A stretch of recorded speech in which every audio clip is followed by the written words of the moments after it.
नमस्कार, news live देख रहे हैं आप। मैं चेतना शर्मा आपके साथ। चलिए प्रोग्राम की शुरुआत करेंगे। सबसे पहले जहां जम्मू कश्मीर के मौसम को लेकर अगर बात करें तो मेट्रोलॉजिकल डिपार्टमेंट की तरफ से ये जानकारी दी गई है और 4 ऐसे जिले हैं जम्मू कश्मीर में जहां पर खराब मौसम की चेतावनी के साथ एवलांच की भी चेतावनी दी गई है। आपको बता दें जहां पर अगले 4 दिनों तक जम्मू कश्मीर के मौसम में बारिश और बर्फबारी के आसार बताए जा रहे हैं। इसी बीच अगर बात करते हैं जिला डोडा, किश्तवाड़, बांदीपुरा और कुपवाड़ा की, तो इन 4 इलाकों में जो है ये 4 इलाके ऐसे हैं जहां पर कहा गया है कि एवलांच जो है ये आ सकता है, यानी कि यहां पर हिमस्खलन जो है वो आ सकता है। इसी के साथ अगर बात करते हैं सोनामर्ग जोजिला टनल की, तो वहां पर जिस तरह से कल जो एवलांच आया, जहां पर 4 गाड़ियां जो है वहां पर बर्फ के नीचे दब गई और उसके बाद वहां पर रेस्क्यू ऑपरेशन भी चलाया गया और गाड़ियों को भी बाहर निकाला गया है और उसमें मौजूद जो लोग थे उन्हें भी रेस्क्यू किया गया। और इसी के साथ आज भी सुबह सवेरे की अगर बात करें तो बड़े सारे ऐसे इलाके रहे हैं जहां पर तेज हवाएं जो है वो जरूर चल रही हैं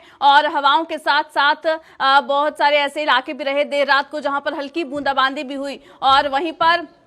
अब अगर देखा जाए तो जिस तरह से मौसम विभाग की तरफ से जो चेतावनी दी गई है उसके तहत मौसम में थोड़ा बदलाव जरूर देखने को मिल रहा है। हालांकि कल और पिछले 2 से 4 दिनों की बात करते हैं तो जहां टेम्परेचर में लगातार उछाल देखने को मिल रहा था, गर्मी का एहसास काफी ज्यादा बढ़ गया था और लोग जो हैं वो दोपहर को बाहर निकलने से भी परहेज कर रहे थे। लेकिन अब जैसे मौसम जो है उसमें बदलाव की जो चेतावनी है वो दी गई है तो हो सकता है एक बार फिर टेम्परेचर में गिरावट आ सके और जो काफी ज्यादा गर्मी की वजह से जो लोगों को परेशानी हो रही थी उससे लोगों को थोड़ी राहत मिल सकती है। लेकिन जिस तरह से जो 4 इलाके हैं जिसमें डोडा, किश्तवाड़, कुपवाड़ा और बांदीपुरा में एवलांच की जो चेतावनी दी गई है, वहां पर आखिर मौसम के सूरत हाल किस तरह के हैं, ज्यादा जानकारी के लिए हमारे साथ हमारे संवाददाता अजय शान इस वक्त ज्वाइन किए हुए हैं, उनसे ज्यादा जानकारी लेंगे। अजय, बताइएगा क्या कुछ सबसे पहले तो मौसम के सूरत हाल है इस वक्त किश्तवाड़ की बात करें और आसपास के जो इलाके हैं वहां पर, और जो चेतावनी जारी की गई है उसको लेकर किस तरह से यहाँ पर जो प्रतिक्रियाएं हैं वो आ रही हैं? हाँ जी चेतना, देखिए अभी तो धूप खिली हुई है। पिछले 2 दिनों में भी धूप खिली थी, लेकिन अचानक बादल आ जाते हैं, तेज गड़गड़ाहट के साथ बारिश आ रही है, आंधी तूफान जैसी स्थिति बन रही है। लेकिन अभी जो है मौसम साफ है, लेकिन तापमान जैसे आपने कहा कि जो बारिशें हुई हैं और ऊपरी इलाकों में कहीं ना कहीं हिमपात भी हुआ है, उस वजह से तापमान गिरा है, चाहे दिन का हो या रात का हो। लेकिन जो चेतावनी जाहिर की गई है जम्मू कश्मीर डिजास्टर मैनेजमेंट की तरफ से, उसमें किश्तवाड़ का भी नाम आ रहा है, क्योंकि उन्होंने कहा है कि 3500 फुट से ऊपर, मीटर से ऊपर जो भी जगह है वहां पर खतरा पैदा हो सकता है अवलांच का। तो उसको देखते हुए प्रिकॉशन बरतने के कहा गया है। मैं आपको बताते चलूं कि वाड़वन एरिया में 2 दिन पहले भी अवलांच आया था, हालांकि कोई नुकसान नहीं हुआ उसमें, लेकिन जो है थ्रेट वहां पर अभी भी बनी हुई है। जी चेतना। बिल्कुल, जिस तरह से अजय आपने बताया कि किस जो मौसम के सूरत हाल वहां पर अभी तो साफ हैं, लेकिन इसी के साथ वहां पर अगर रास्तों की बात करें, क्योंकि जिस तरह से जो जोजिला टनल है उसके पास जो एवलांच आया उसके बाद गाड़ियां भी जो है वो बर्फ के नीचे दब गई, यानी कि काफी भयानक वहां पर जो मंजर है वो देखने को मिला था। तो यहाँ पर अब किस तरह की चेतावनी जिस तरह से लोगों को दी गई है, लेकिन लोग क्या हिदायत बरत रहे हैं, क्योंकि जो ऐसे इलाके हैं जहां पर ज्यादा खतरा हो सकता है खराब मौसम की वजह से, तो क्या लोग वहां पर आने जाने के लिए परहेज कर रहे हैं? जी बिल्कुल, देखिए प्रशासन की तरफ से ये प्रयास किए जा रहे हैं कि लोगों को सेफ्टी को देखते हुए ही ट्रैफिक को अलाउ किया जाए। लेकिन जिस तरह से ईद का त्योहार आ रहा है उसके चलते कहीं ना कहीं लोगों की तरफ से भी प्रशासन पर दबाव बनाया जा रहा है कि गाड़ियों को आवाजाही जो है उसको सुनिश्चित किया जाए, क्योंकि जो सिंथा टॉप है या मरगन टॉप जिला किश्तवाड़ के हैं वो 12,000 फुट से ऊपर की ऊंचाई पर स्थित है। और कल भी हमें जैसे देखा कि लोग दबाव कर रहे थे कि गाड़ियों को एलो किया जाए, लेकिन प्रशासन कहीं ना कहीं एहतियात बरतते हुए ही गाड़ियों को एलो कर रहा है। और उनका ये कहना है कि हमारी प्रायोरिटी यही है कि लोगों को सेफ जर्नी जो है वो इंश्योर किया जाए। हालांकि रास्ते खुले हुए हैं, बर्फ हटा दी गई है, लेकिन जिस तरह का एवलांच का खतरा बना हुआ है, बर्फ पिघल रही है, तेज हवाएं आ रही है, ऐसे में खतरा अभी भी बना हुआ है। लेकिन प्रशासन की तरफ से प्रयास किए जा रहे हैं कि लोगों को सुरक्षित जगह पर ही रखा जाए और उनकी लाइफ जो है उसको रिस्क में न डाला जाए। जी साथ ही अजय, हाईवे पर से इस वक्त क्या कुछ सूरत हाल है, वहां पर आखिर किस तरह का मौसम है और गाड़ियों की आवाजाही वहां पर किस तरह से हो रही है? देखिए हाईवे पे गाड़ियों की आवाजाही चल रही है इस प्रकार से। जो चेतावनी जारी की गई है ये 3500 फुट के मीटर के ऊपर जो इलाके हैं वहां पर की जाएगी। जैसे जोजिला का ले लीजिए, यहाँ किश्तवाड़ में अगर बात करें, सिंथन, मरगन, इस तरह के जो दूसरे मरगन टॉप पे भी कई ऐसे इलाके हैं जहां पर अवलांच हो सकता है, तो वहां के लिए चेतावनी जारी की गई है। लेकिन लोगों से यह अपील की गई है प्रशासन की तरफ से कि एहतियात बरतें और बिना किसी इमरजेंसी के घरों से बाहर ना निकलें। जी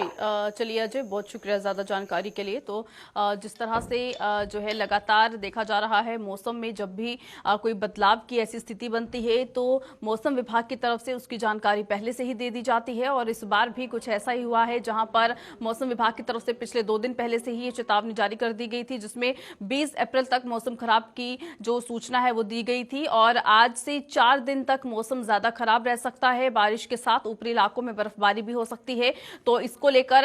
ये भी कहा गया है कि हाईवे पर भी इसका असर देखने को मिल सकता है। जो किसान हैं वो भी परेशान हो सकते हैं। खेतों में जो लोगों ने फसल लगाई हुई है उस पर भी इसका असर देखने को मिल सकता है, कि वो तो बहुत ज्यादा जरूरी है कि खराब मौसम से जूझने के लिए आप तमाम तैयारियां जो है वो पहले से ही कर लें। चलिए अब इसी के साथ आगे बढ़ जाएंगे, रुक करते हैं अब जिला कठुआ की ओर। कठुआ के बिलावर इलाके में जो है आपको बता दें, एक दुष्कर्म का मामला सामने आया है, जहां पर एक बच्ची के साथ जो है सामूहिक दुष्कर्म किया गया है, और उसके बाद उस इलाके की अगर बात करें तो पुलिस स्टेशन में जाकर जो पीड़ित जो परिवार है उन्होंने जाकर एफआईआर भी दर्ज करवाई है, और ये जो है कहीं ना कहीं इस पूरे मामले पर से पुलिस जो है वो इन्वेस्टिगेशन भी कर रही है। लेकिन बड़ी बात यहां पर यह है कि 4 आरोपियों को गिरफ्तार भी किया गया है। तो ये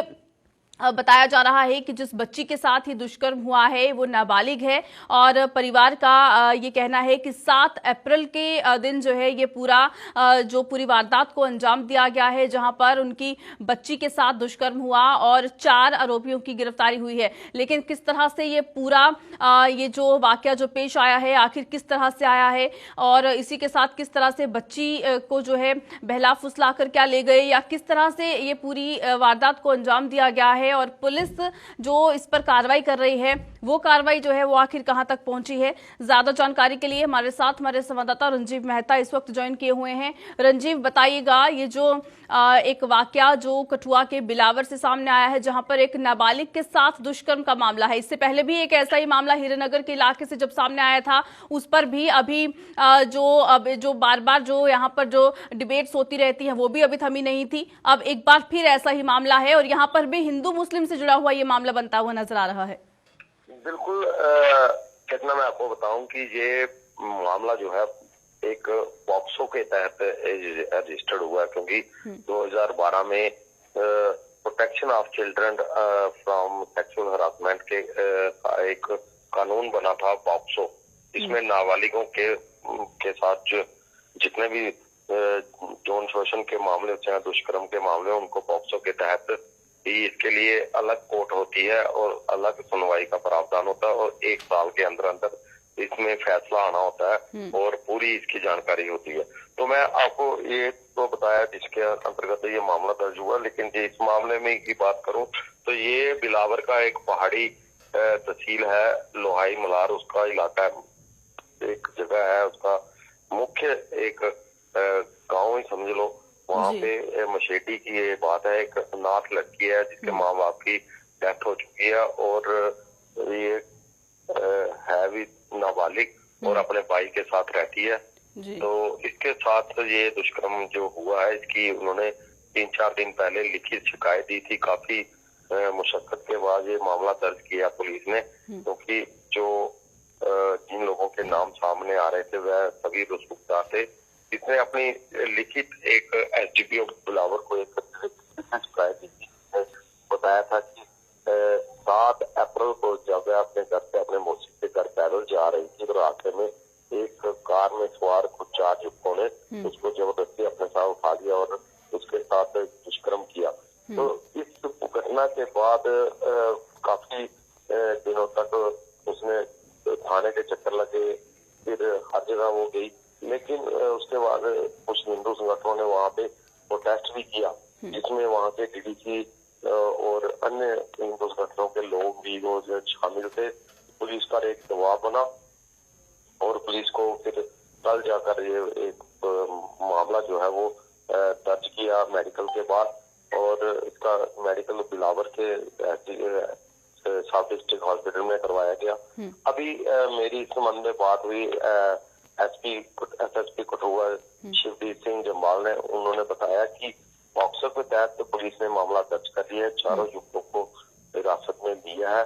जांच अभी जारी है, क्योंकि अभी जो नाबालिग है उसके जो जो बयान जो होने हैं मजिस्ट्रेट के सामने 164 के तहत जो होते हैं बंद कमरे में,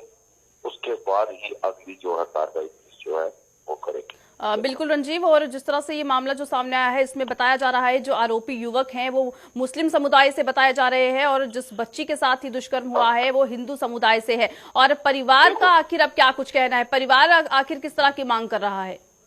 देखो, परिवार लड़की अनाथ है, लड़की क्या एक भाई के साथ वो रहती है, लेकिन गरीबी की हालत में है। लेकिन जो इन लोगों जो आरोपी बताए लड़की ने जिनको पहचान दी, उसने साफ तौर पर अपनी लिखित शिकायत में पुलिस को बताया कि एक आरोपी को वो अच्छे से पहचानती है और वह इलाके का रसूखदार है, उसका पिता किसी बड़े पद पर, सरकारी पद पर है और वह लोग काफी दिमाग उनका बना रहे हैं। पैसे देने का लालच भी उन्होंने बताया कि पुलिस में मत जाओ और अन्य लालच भी दिए, लेकिन अभी उन्होंने पूरा मन बनाया है कि जो दोषी है उनको सजा हुआ है वो दिलाई जाएगी।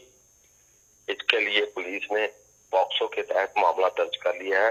तो आने वाले दिनों में देखना है कि अब 164 के बयान जो जुडिशियल मजिस्ट्रेट के सामने आज पुलिस ने उनके करवाने हैं, इसके बाद ही पूरी जो कार्रवाई है इस बारे में एसएसपी ने अभी जानकारी दी है। जी चलिए रंजीव, बहुत शुक्रिया ज़्यादा जानकारी के लिए। तो जिस तरह से ये दुष्कर्म का जो मामला जिला कठुआ के बिलावर से ये सामने आया है, जहां पर एक नाबालिग बच्ची के साथ ये सामूहिक दुष्कर्म जो है वो किया गया है। हालांकि बिलावर पुलिस स्टेशन में एफआईआर भी दर्ज की गई है बच्ची के परिजनों की तरफ से और अब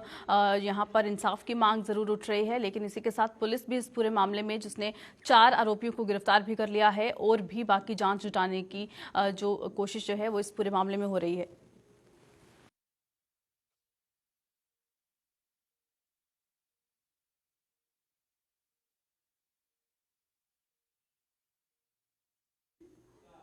चलिए आगे बढ़ जाएंगे, रुक करते हैं सुरनकोट की ओर। सुरनकोट का जो बफलियाज इलाका है और बफलियाज को जाने वाली जो सड़क है उसकी हालत इस तरह से खस्ता है कि लोग जो है वो अब वहां पर परेशान होने लगे हैं। लोगों का ये कहना है कि जो बड़े बड़े गड्ढे इस सड़क पर पड़े हुए हैं, जब मौसम खराब होता है तो आप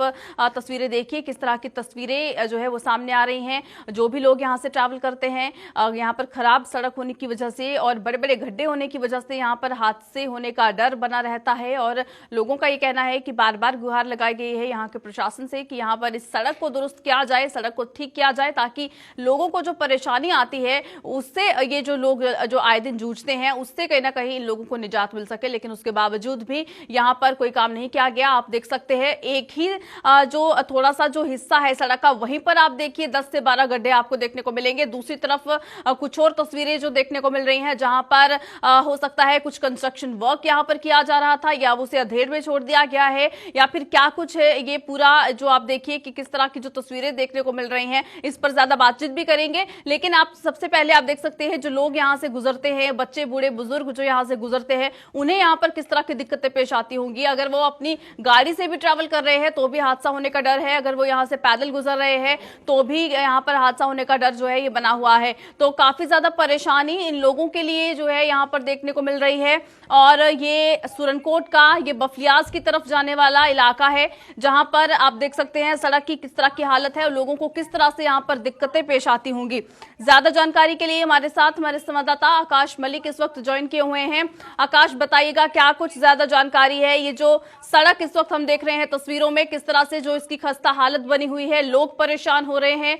और लोग अब आवाज उठाने लगे हैं कि यहाँ पर सड़क की हालत को ठीक किया जाए क्योंकि हादसे होने का डर यहाँ पर बना रहता है।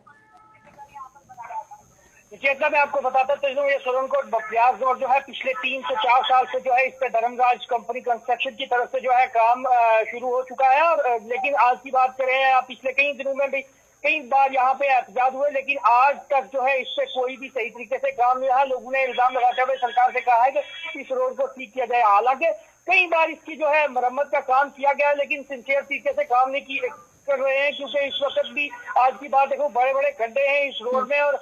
लोगों की तरफ से ये भी इल्जाम आयद किया गया है। कई बार जो है प्रशासन को भी बताया लेकिन कोई भी कार्रवाई नहीं हो रही। जी चेतना। बिल्कुल आकाश, और जिस तरह से पिछले 4 साल से यहाँ पर एक कंपनी को टेंडर भी दिया गया है कंस्ट्रक्शन वर्क का, लेकिन आखिर इस सड़क का काम अधूरा क्यों अभी तक पड़ा हुआ है? क्यों वो कंपनी यहाँ पर एक तय सीमा जो है समय सीमा नहीं जो है वो बनाती ताकि उस तय समय सीमा के अंदर ही इस सड़क का जो पूरा काम है वो खत्म कर लिया जाए?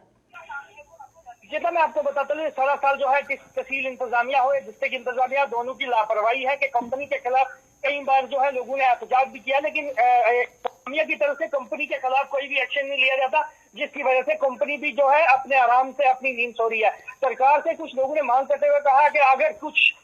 5 या 10 दिन के अंदर अंदर इस रोड की हालत ठीक ना हुई तो हम बड़े पैमाने पर एहतजाज करेंगे। उसके बाद ये भी बात उन्होंने कहा है कि सुरनकोट से बफलियाज तक रोड जो है ये पीर गली को भी टच करिए, जो ऐतिहासिक मुगल शहर आने वाले कुछ ही दिनों में उसको भी खोला जाएगा, तो लोगों को सफर करने में काफी दिक्कत होगी। जी चेतना। बिल्कुल आकाश, लेकिन जिस तरह से इस बार लोग जो हैं वो चेतावनी दे रहे हैं प्रशासन को कि जल्द से जल्द अगर काम नहीं होता है तो वो आगे और कुछ ऐसे कदम उठाएंगे, लेकिन क्या इससे पहले भी कोई ऐसी चेतावनी इनकी तरफ से दी गई? इससे पहले भी क्या इतने ही कड़े तरीके से इनकी मांग उठी थी? कहता कई बार इनके एहतजाज भी हुए, लेकिन प्रशासन की बात करें, प्रशासन जो है आज तक इस पर कोई भी कार्रवाई नहीं उनने की। जिला इंतजामिया हो, डिस्ट्रिक्ट इंतजामिया हो, कई बार इधर से डिस्ट्रिक्ट डेवलपमेंट कमिश्नर उनका भी यहाँ से दौरा होता रहा पीर गली की तरफ, लेकिन आज तक उनकी तरफ से भी कोई भी कार्रवाई नहीं की गई। जी चेता। जी चलिए आकाश, बहुत शुक्रिया ज्यादा जानकारी के लिए। तो जिस तरह से आपने देखा सुरनकोट का ये जो बफलियाज इलाका है जहां पर लोगों को किस तरह से दिक्कतें पेश आ रही हैं, जहां एक तरफ बार बार ये कहा जाता है कि हर एक इलाके में जो सड़क संपर्क है उसे सही बनाया जाएगा। सड़क संपर्क जो है जब होगा तो उसके बाद ही जो दूर दराज के जो इलाके हैं वो शहरों के साथ जो है वो जोड़े जा सकेंगे। लेकिन जब इस तरह की तस्वीरें निकलकर सामने आती हैं तो कहीं ना कहीं निराशा भी जरूर होती है। जो उस इलाके के लोग हैं उनकी तरफ से भी अपना दुख व्यक्त किया जाता है। और अब ये जो बफलियाज का इलाका है, जो ये कई किलोमीटर लंबी सड़क है, जहां पर ब्लैक टॉपिंग नहीं होने की वजह से, सड़क जो है वो साफ नहीं होने की वजह से लोगों को जो दिक्कतें पेश आ रही हैं उसको लेकर अब उनका गुस्सा साफ तौर पर देखने को मिल रहा है। और अब मांग ये उठ रही है कि 10 से 15 दिन के अंदर जो है यहाँ पर जल्द से जल्द इस सड़क का जो काम है वो शुरू किया जाए ताकि लोगों को यहाँ पर दिक्कतें पेश ना आए। चलिए अब इसी के साथ न्यूज लाइव में फिलहाल वक्त हो चला है अलविदा लेने का, दीजिएगा इजाजत, नमस्कार।